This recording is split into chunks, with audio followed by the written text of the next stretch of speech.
नमस्कार दोस्तों, UPSC current affairs channel में आपका हार्दिक स्वागत है।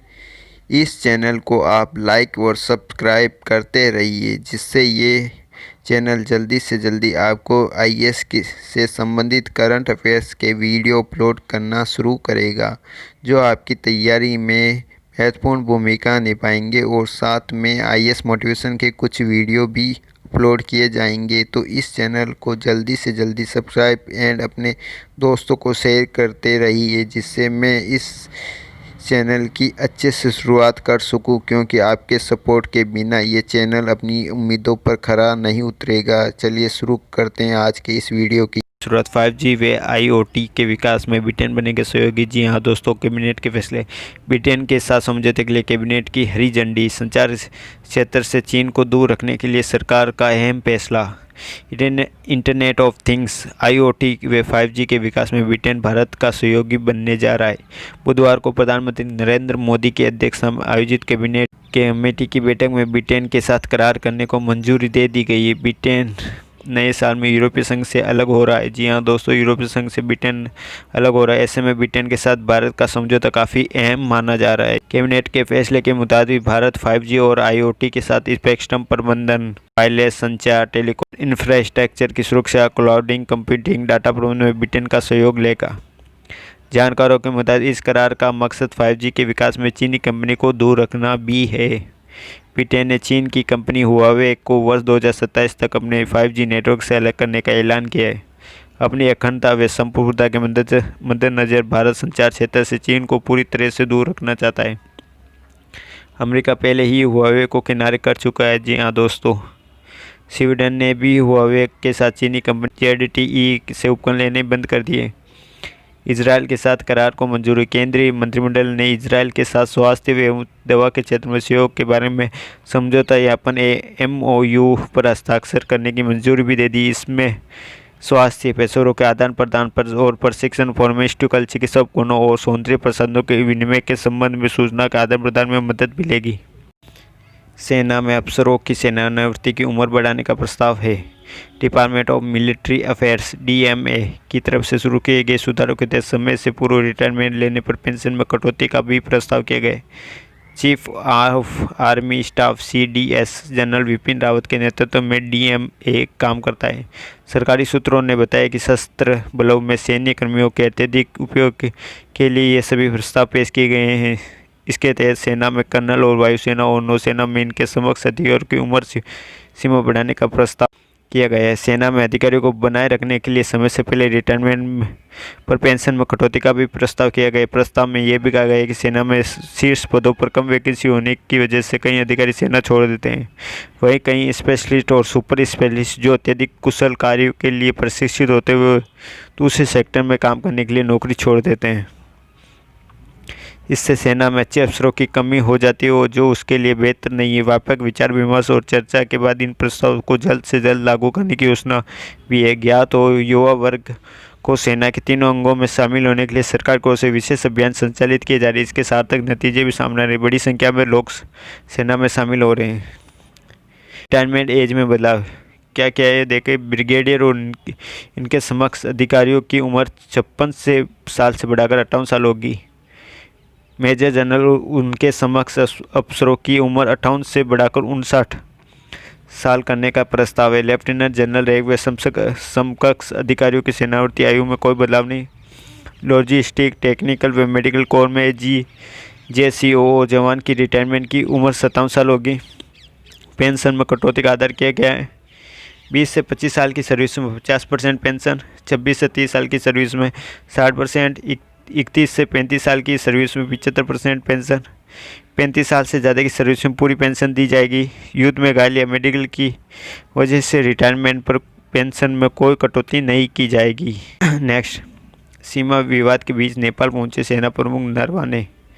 जी हाँ दोस्तों, भारतीय थल सेना प्रमुख जनरल मनोज मुकुंद नरवणे बुधवार को 3 दिवसीय दौरे पर नेपाल की राजधानी काठमांडू पहुंचे। सीमा विवाद के बीच भारतीय सेना प्रमुख जनरल मनोज मुकुंद नरवणे बुधवार को 3 दिवसीय यात्रा पर नेपाल पहुंचे। जी हाँ दोस्तों, 3 दिवसीय यात्रा नेपाल के सेना प्रमुख जनरल पूर्णचंद्र थापा के आमंत्रण पर काठमांडू पहुंचे हैं। सेना प्रमुख के साथ उनकी पत्नी वीना नरवाने भी गई, जो आर्मी वाइफ्स वेलफेयर एसोसिएशन की अध्यक्ष है। नरवाने अपनी यात्रा के दौरान वे नेपाल के प्रधानमंत्री केपी शर्मा ओली से मुलाकात करेंगे। वर्तमान में पीएम ओली के पास ही रक्षा मंत्रालय का अतिरिक्त प्रभार है।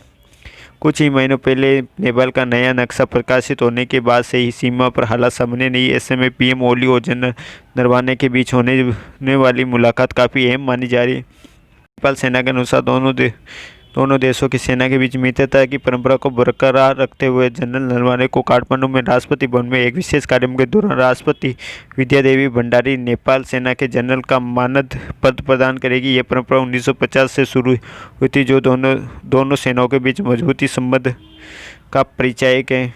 बयान के अनुसार जनरल नरवाने अपनी यात्रा के आखिरी दिन प्रधानमंत्री ओली से मिलेंगे। वे पेलिवियन में शहीद स्मारक श्रद्धांजलि देंगे, उन्हें सलामी दी जाएगी। वे अपने नेपाली समकक्ष जनरल पूर्णचंद थापा के साथ अधिकारिक बैठेंगे और शिवपुरी में army command and staff college में प्रशिक्षु अधिकारियों को संबोधित करेंगे। नेपाल के सुरक्षा और विदेश नीति के विशेषज्ञों का मानना है कि भारतीय सेना प्रमुख के दौर से दोनों देशों के संबंधों में फिर से पहले वाली गर्मजोशी पैदा होगी। फिर पूर्व राजदूत दिनेश भट्टाराय ने कहा कि नरवाने की यात्रा से हमें भारत का मन मिजाज समझ में आसानी होगी, साथ ही भविष्य के रिश्तों की दिशा तय होगी।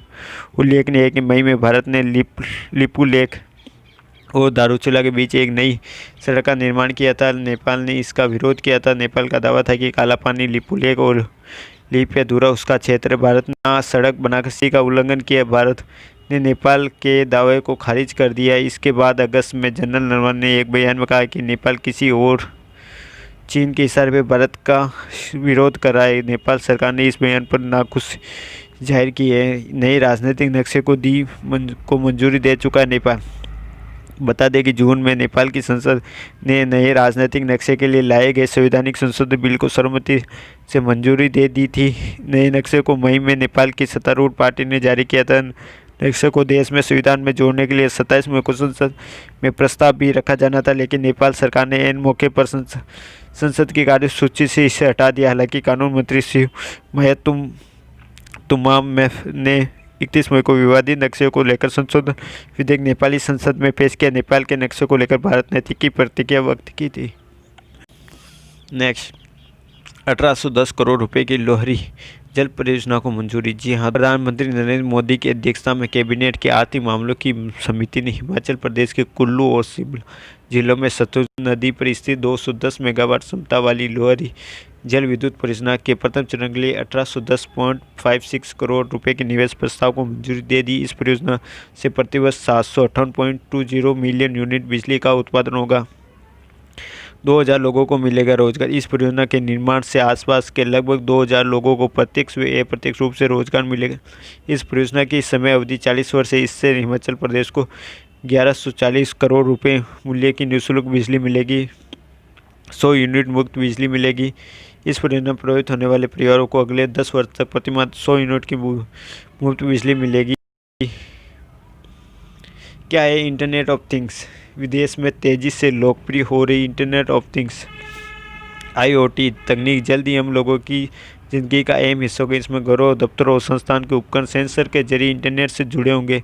इन्हें इंटरनेट के जरिए कहीं से भी ऑपरेट किया जा सकता है। उदाहरण के तौर पर यदि फ्रिज में सब्जियां खत्म हो रही है तो सब्जियों का ऑर्डर फ्रिज में लगे से अपने आप हो जाएगा। इसके लिए आपको चिंता नहीं करनी होगी। इसी तरह दफ्तर में बैठकर आप अपने घर के लाइट, पंखे, AC वगैरह ऑन ऑफ कर सकेंगे। भविष्य में इसका दायरा और व्यापक होगा।